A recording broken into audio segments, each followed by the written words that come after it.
बलियारपुर गांव के जंगल में पीलू चिड़िया दूध बेचने का काम करती थी। वो शंकर भगवान की बहुत बड़ी भक्त थी। पीलू के पास कुछ गाय थे और कुछ भैंसे थी। पीलू उनका बहुत ख्याल रखती थी और पूरी ईमानदारी के साथ बिना मिलावट के दूध बेचा करती थी। पीलू की एक बहुत अच्छी आदत थी। वो हर रोज दूध बेचने से पहले शिवलिंग पर दूध चढ़ाया करती थी। एक दिन पंडित हरिया पीलू से कहते हैं, बेटी पीलू, रोज शिव जी को दूध चढ़ाती है। ऐसी कौन सी मनोकामना है तेरी कि तू हर रोज ऐसा करती है? पंडित जी, मैं शिव जी को बिना स्वार्थ के, बिना कोई मन में इच्छा रखकर दूध से स्नान कराती हूँ। मुझे ऐसे करने से शांति का अनुभव होता है। लेकिन बेटी, तू तो बहुत गरीब है। मुश्किल से तेरे घर का गुजारा होता है और तेरी तो अभी शादी भी तो नहीं हुई है। मैं तो कहता हूँ शिव जी बहुत दयालु है, तू उनसे कुछ भी मांग सकती है। नहीं पंडित जी, मैं तो कुछ नहीं मांगूंगी। मैं गरीब हूँ तो क्या हुआ, एक गिलास दूध तो शिव जी पर चढ़ा ही सकती हूँ। यही काफी है मेरे लिए। तेरा मन बहुत साफ है पीलू, तेरी भक्ति से शिव जी बहुत प्रसन्न होंगे। ऐसे ही पीलू हर रोज दूध बेचने से पहले अपने नियम का पालन करती थी। ऐसे ही एक दिन बारिश के मौसम में बहुत तेज बारिश होने के कारण पीलू दूध बेचने के लिए नहीं जा पाती है। वो बहुत परेशान हो जाती है कि सुबह से उसने शिव जी को भी दूध अभिषेक नहीं की है। क्या करूँ, बारिश इतनी तेज है, लेकिन मुझे कम से कम शिव जी के मंदिर तो जाना ही होगा। फिर पीलू हिम्मत करके तेज बारिश में भी दूध शिव जी पर अर्पित करने के लिए चली जाती है। अरे पीलू, तू इतनी तूफानी बारिश में भी आई है? पंडित जी, मेरे घर में बहुत सारा दूध बच गया है, आज बेचने नहीं जा पाई हूँ। अच्छा, तो तू उसकी खीर बनाकर भगवान को भोग लगा और उसको प्रसाद में बांट दे। ये अच्छा होगा पंडित जी, गरीबों में मैं खीर बांट दूंगी। फिर पीलू घर जाते हुए बाजार से खीर बनाने का सामान खरीद लेती है और घर आकर गर्मागर्म स्वादिष्ट मीठी खीर बनाती है। फिर पीलू खीर ले जाकर मंदिर में भोग भी लगाती है और उसको गरीबों में बांट देती है। भगवान को खीर का भोग लगते ही कैलाश पर्वत में भगवान शिव जी के होठों में भी खीर आ जाती है। ये देखकर पार्वती जी उनसे कहती है, भगवान, आपके भक्त पीलू ने तो आपको बहुत ही स्वादिष्ट खीर लगाई है। तो शिव जी कहते हैं, हाँ देवी पार्वती, पीलू मेरी बहुत बड़ी भक्त है। वो धन कमाने के पहले बिना स्वार्थ के मुझे सबसे पहले दूध का भोग लगाती है। ऐसे भक्त आज के इस मतलबी और स्वार्थी जमाने में नहीं मिलते हैं। एक बार पीलू की परीक्षा लेकर देखिए, अगर वो उसमें भी स्वार्थी नहीं निकली तो उसको हम सुख देंगे। तो पार्वती की बात सुन के शिव कहते हैं, ठीक है देवी। फिर शिव जी और पार्वती जी अपना रूप बदल लेते हैं। वो अमीर सेठानी का वेश रखकर पीलू के पास जाते हैं। पीलू चिड़िया, तुम बहुत अच्छा दूध बेचती हो। हमें तुम्हारे पास जितना भी दूध होता है पूरा चाहिए रहेगा। एक बूंद भी तुम्हारे पास नहीं रहनी चाहिए। मैं तुम्हें 5 गुना दाम भी देने को तैयार हूँ। तो सेठानी कहती है, लेकिन अगर हमें पता चला कि तुम थोड़ा दूध भी अपने पास रख रही हो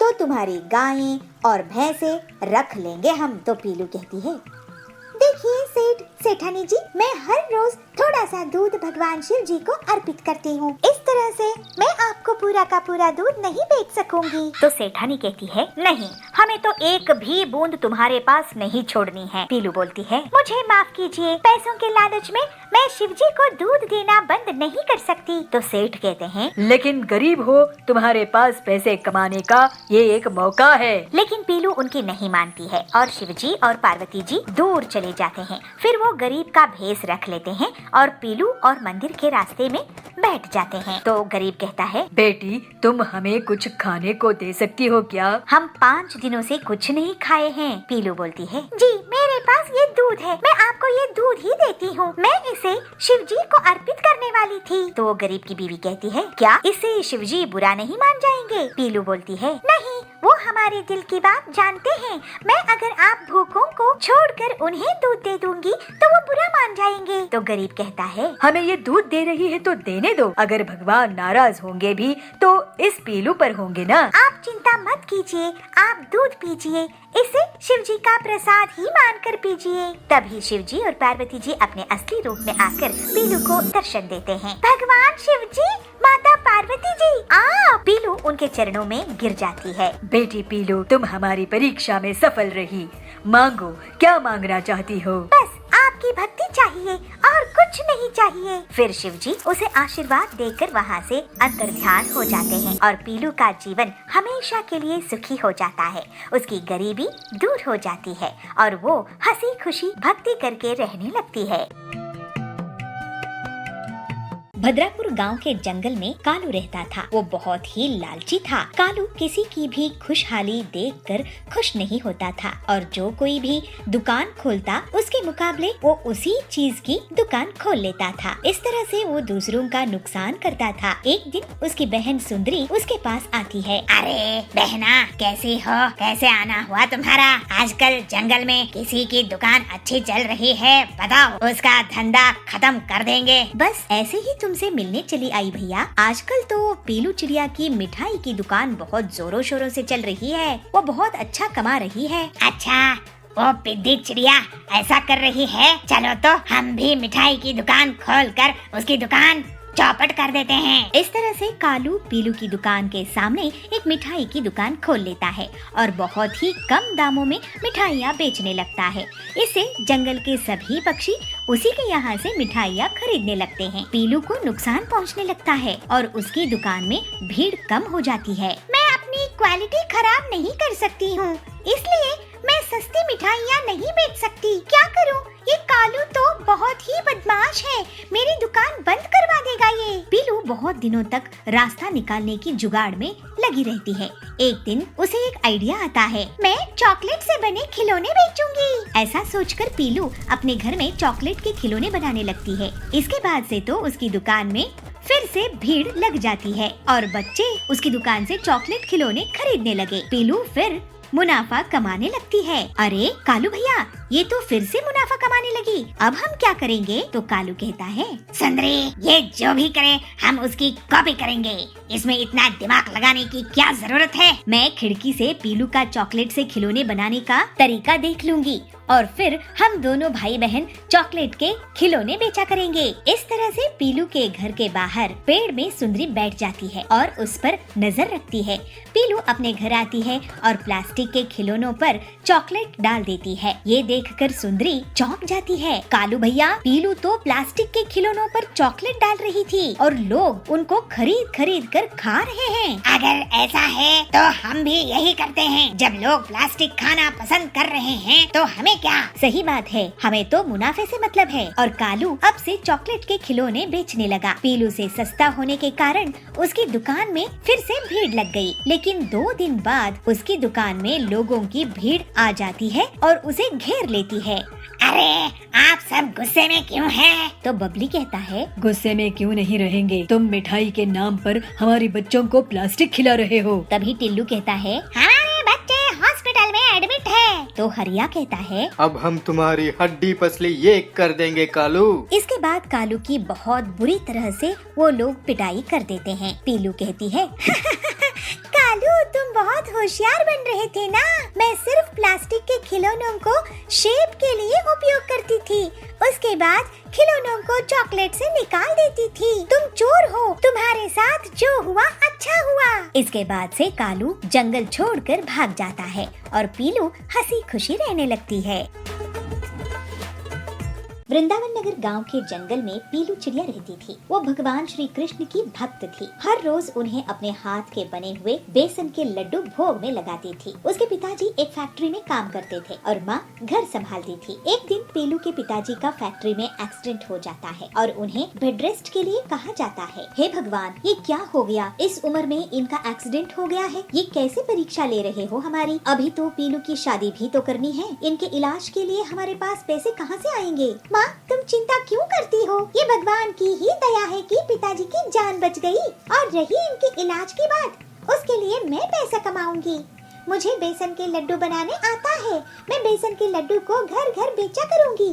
भगवान का भोग है, सभी को पसंद आएगा ही। बेटी, तू कितनी हिम्मतवान है और तेरी भक्ति कितनी शुद्ध है, लेकिन उसके लिए भी तो पैसे कहाँ से आएगा बेटी? माँ, मेरे पास कुछ पैसे जमा है, मैं उनका इस्तेमाल कर लूंगी। इसके बाद पीलू बेसन के लड्डू बनाना शुरू कर देती है।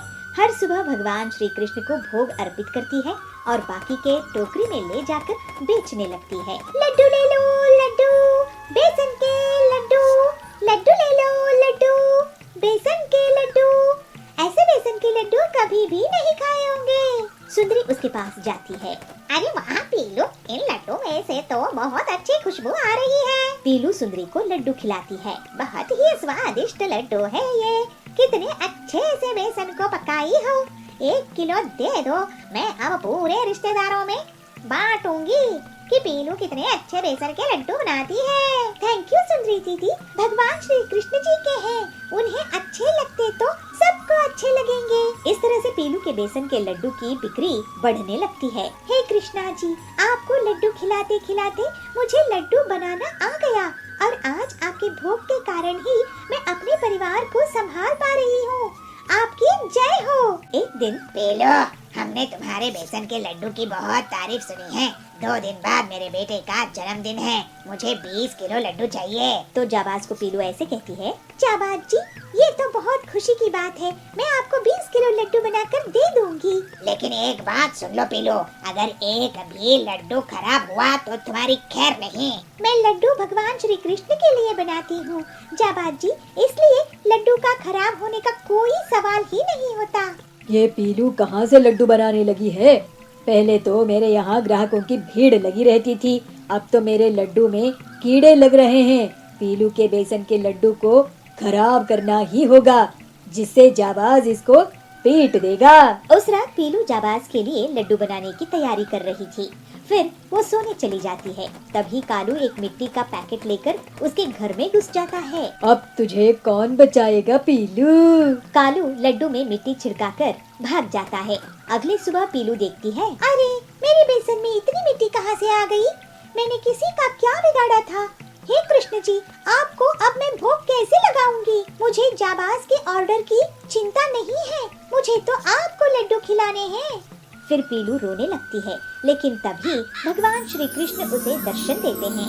पीलू रो मत, मैं हूँ ना तुम्हारे लिए। कृष्णा जी, आप इतने प्यार से तुम मुझे लड्डू का भोग लगाती हो, मैं तुम्हारे प्यार के कारण ही आया हूँ।